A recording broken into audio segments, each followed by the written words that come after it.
ادھر جب حضرت امام عالی مقام رضی اللہ تعالیٰ عنہ کو مسلم بن عقیل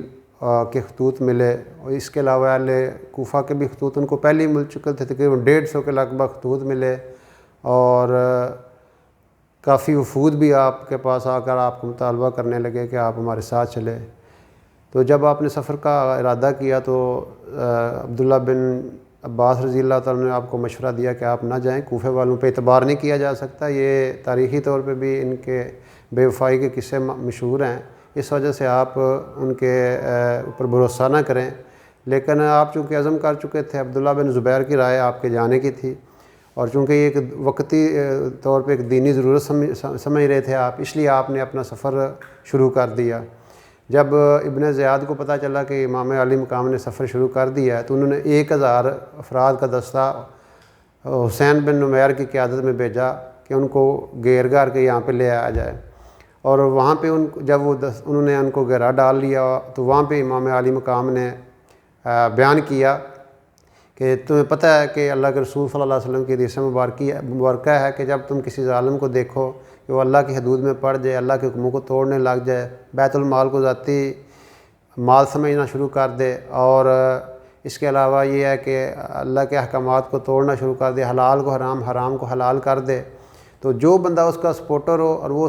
اس کو پتہ چل جائے اور وہ اس کو یعنی اس کی معاونت کرے یا اس کو مخالفت نہ کرے تو وہ اللہ تعالیٰ کے ذمے ہے کہ اس کو اس کے ٹھکانے پر پہنچا دے۔ تو تمہیں پتہ ہے کہ یزید کے حالات یہی ہیں کہ اس نے اللہ کے احکامات کو توڑنا شروع کر دیا، شراب نوشی عام کر دیا ہے، اور حلال کو حرام، حرام کو حلال کر دیا ہے۔ اس بنیاد پر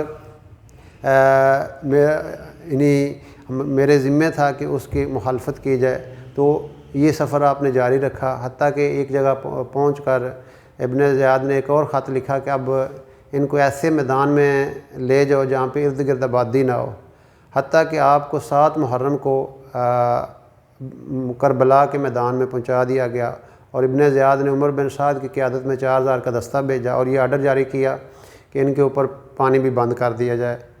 جب چند لوگ حضرت امام علی مقام رضی اللہ تعالیٰ عنہ کے لینے گئے، ان کے ساتھ انہوں نے جنگ کی، بڑی مشکل سے 20 مسکیزیں بھر کے لائے،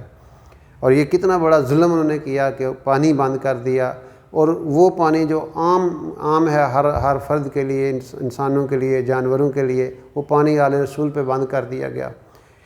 تو عمر بن سعد نے مذاکرات کی، اس وقت امام علی مقام نے 3 شرائط پیش کی کہ یہ آپ شرائط پیش کریں تو ہو سکتا ہے کوئی درمیانی راہ نکل آئے۔ پہلی شرط انہوں نے یہ فرمایا کہ مجھے واپس جانے دیا جائے، دوسرا میں براہ راست یزید سے مذاکرات کروں، تیسرا مجھے کسی مسلمانوں کی سرحد پہ پہنچا دیا جائے، وہاں پہ میں جہاد میں زندگی گزار دوں۔ تو یہ شرائط بہت اچھی تھی، عمر بن سعد نے ان کو پسند کیا اور یہ خط لکھ کر ابن زیاد کو بھیجا۔ ابن زیاد نے بھی ان کو پسند کیا، لیکن وہاں پہ شمر وہاں بیٹھا ہوا تھا، اس نے کہا جناب یہ بات ٹھیک نہیں ہے، آپ یہ کہیں ان کو کہ آپ کے پاس پہلے آئیں اور اس کے بعد پھر ہم مذاکرات کریں گے، پھر جو بھی بات طے ہوئی وہ آپ کو بھیجیں گے۔ اب جب یہ بات وہاں پہ ان کو دوبارہ اس نے خط، ابن زیاد نے شمر کے مشورے کے مطابق خط لکھا کہ میں نے تمہیں اس لیے نہیں بھیجا کہ تم ان سے مذاکرات کرے اور ان کی سفارشیں کرو، جب بھی تمہیں یہ خط ملے فوری طور پر تم ان کا پانی بھی بند کر دو، پانی چونکہ پہلے ہی بند ہو چکا تھا، مزید سختی کرو، ان کے ساتھ جنگ کرو، اور جنگ کے بعد ان کو قتل کرو، حتیٰ کہ ان کی لاشوں کے اوپر گھوڑے دوڑاؤ، ان کے مسئلے کر دو، ناک کان کاٹ دو۔ تو یہ خط شمر لے کر عمر بن سعد کے پاس کربلا میں پہنچا۔ جب عمر بن سعد نے وہ خط پڑھا تو اس نے بڑا افسوس کا اظہار شمر سے کیا کہ تم نے یہ مشورہ دیا، امت اکٹھی ہو رہی تھی اور یہ خون خرابے سے بچ رہے تھے، لیکن تم نے آ کے بیچ میں آ کے یہ سارا جو ہے نا فتنہ ڈال دیا۔ بہرحال امام علی مقام رضی اللہ تعالیٰ کے ساتھ انہوں نے 9 محرم کی شام کو انہوں نے کہا جی ہم نے آپ کے ساتھ جنگ کرنی ہے۔ تو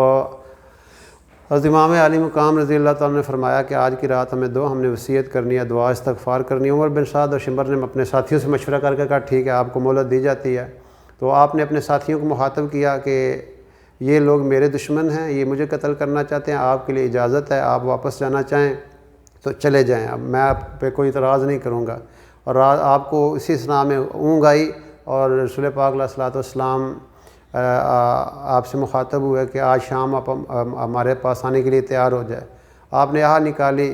اور آپ کے چہرے پہ وہ آثار ظاہر ہوئے، اور حضرت زینب رضی اللہ تعالیٰ نے پوچھا کہ کیا ہوا؟ انہوں نے کہا کہ یہ بات ہے، تو انہوں نے ان کا چہرہ آنسو آ گئے آنکھوں میں، اور آپ نے اس موقع پہ فرمایا کہ اے میری بہن، تو میں تمہیں اللہ کی قسم دیتا ہوں کہ جب تمہیں میری شہادت کی اطلاع ملے تو رونا نہیں ہے،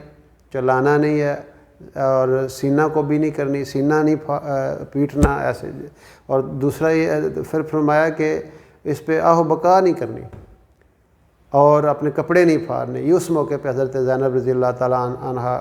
کو آپ نے فرمایا۔ تو پھر اگلے دن صبح پھر آپ نے ان کو جب صبح ہوئی تو انہوں نے جنگ شروع کرنے سے پہلے آپ نے ان کو مخاطب کیا کہ تمہیں پتہ ہے میرا ساتھ اللہ کے رسول صلی اللہ علیہ وسلم کا کیا تعلق ہے؟ کیا تم میری عزت پہ اور میری حرمت پہ اور خاندان رسالت پہ حملہ کرنا چاہتے ہو؟ اور تمہیں اس بات کا خیال نہیں ہے کہ میرے نانا نے میرے نبی نے میرے بارے میں اور حسن کے بارے میں کیا فرمایا تھا کہ یہ جنت کے نوجوانوں کے سردار ہیں؟ بہرحال اسی اثناء میں عباس رضی اللہ تعالیٰ نے بھی ان سے بات کی، عباس بن علی نے، لیکن انہوں نے وہ کوئی بات نہیں سنی، تو اسی اثناء میں تیر چلانے شروع کر دیے، اور ظہر تک آپ کے ساتھ اکثر ساتھی شہید ہو چکے تھے۔ ظہر کا وقت ہوا تو آپ نے فرمایا کہ ہمیں نماز پڑھنے کی اجازت دو۔ انہوں نے کہا کہ آپ کی نماز قبول نہیں۔ ان کا افسوس ہے تم پہ کہ جن کی وجہ سے تمہیں نماز ملی ہے ان کی نماز قبول نہیں ہے۔ تو بہرحال امام علی مقام رضی اللہ تعالیٰ نے اس حال میں بھی نماز نہیں چھوڑی، اور صلاۃ الخوف جو جنگ کے موقع پر پڑھی جاتی ہے وہ آپ نے نماز پڑھی، اور پھر آپ پہ شدید پیاس کا غلبہ تھا، آپ کے علی اصغر آپ کے گود میں تھا، آپ اس کو چوم رہے تھے، حتیٰ کہ اس کو بھی انہوں نے تیر مار دیا اور وہ خون نکلا، آپ نے خون اوپر پھینکا اور فرمایا اے اللہ ان ظالموں سے تو ہی بدلہ لے لے۔ پھر آپ شدید پیاس تھی، آپ فرات کی طرف چلے، لیکن انہوں نے ایک دم ان پہ حملہ کر دیا، اور یوں آپ کا سر جو ہے وہ اتار دیا گیا۔ اور اس وقت یہ ظلم آسمان نے دیکھا، آسمان کے نیچے آج تک شاید اس طرح کا ظلم نہ ہوا ہو کہ آل رسول صلی اللہ علیہ وسلم کے 19 افراد اور کل 72 افراد کربلا کی سرزمین میں شہید کر دیے گئے۔ اور یہ ایسا وقوع ہوا، اللہ اکبر، کہ کبھی شاید اس طرح کا ظلم و ستم آسمان نے نہ دیکھا ہو، نہ دیکھے قیامت تک۔ تو آپ کے سر کو اتار کر ابن زیاد کے سامنے پیش کیا گیا۔ ابن زیاد آپ کے جو ہے اونٹوں کو چھڑی سے